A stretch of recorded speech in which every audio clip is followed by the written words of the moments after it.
Yo, what's up? Welcome back to another episode of the Swas. Continuing on with MLB Tuesday, we got 15 games on the board. In this video, I'm doing I'm doing Rangers-Dodgers. Cubs-Rays was the last one. So I'm doing Rangers-Dodgers in this video, but we'll go through every single game on the board on the live show. That's at 4 o'clock p.m. Eastern time. We'll do WNBA first, then we'll go through every single baseball game on the board. If you're able to make it, we'd love to see you in the comments. Rangers, Dodgers in LA. Let's go. Welcome to the Swas. The Swas.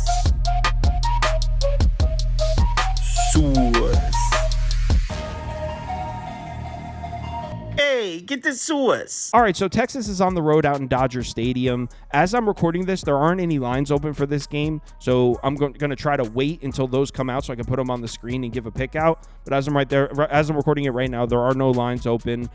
Dane Dunning is scheduled to start against James Paxton, but a lot of times when the lines aren't open, that means that that's subject to change. A lot of times that's the reason the lines aren't open, is the starting pitchers aren't confirmed. So I'm going to record this and handicap this game as if it's Dunning versus Paxton. If it changes, I'll let you know. Let's take a quick look at the spreadsheet. And according to the model, we got to lean on Texas. 3.24 to 2.76 in the first 5 innings.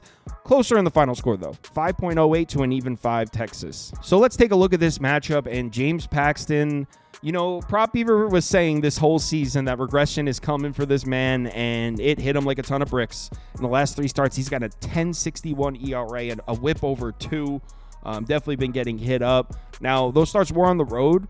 He's been better at home, but still, look at the expected FIP numbers on the season. 584 expected FIP at home, even 6 expected FIP in his last 3 home starts, indicating that he hasn't been that good. He's definitely had a little bit of good luck. If you look at his game logs, I mean, the Pirates rocked him. The Mets, he was actually pitching pretty well. He got hurt in that game and left.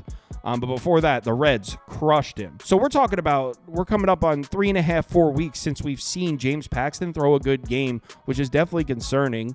Now, the good news for Paxton is Texas hasn't been really hitting. In the last 14 days, 23rd in WRC+, 22nd in OPS, 22nd in WOBA. But they are seeming to wake up a little bit against lefties.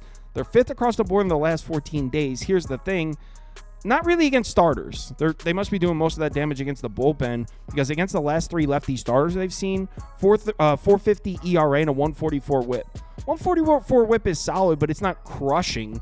You could see the game logs. Skubal, 9 base runners in 6 innings off Skubal is solid.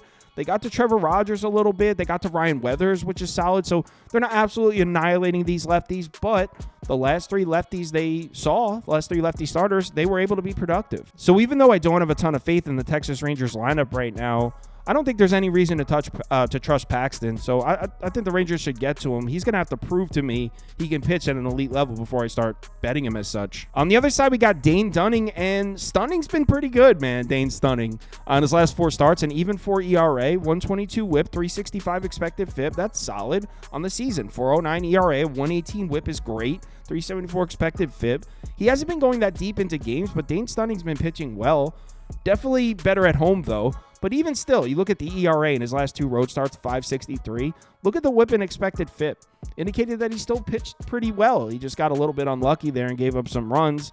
Now he's pitching against the Dodgers lineup. And, man, what do we even think of the Dodgers lineup right now? We've seen them look like a bottom 5 lineup, and then we've seen them look like the best lineup in baseball. In the last 30 days at home, they're 20th, 24th, and 24th. So obviously not good. Bottom 10 lineup at home in the last 30 days. The last 14 days, things do seem to be turning around a bit. And they do seem to be turning around against right-handed pitching as well. In the last 14 days, 6th, 8th, and 7th, which is huge because when the Dodgers were on that hitting slump, it was mainly righty starters that they were struggling with. And you can see that the numbers still don't look great. The last 5 righty starters against the Dodgers, 351 ERA and a 136 whip. So righty starters are able to put together quality starts against the Dodgers recently. Now, the good news for the Dodgers is if you look at the list of names that they've seen, Heel's a beast, and they were actually able to score 3 runs on him.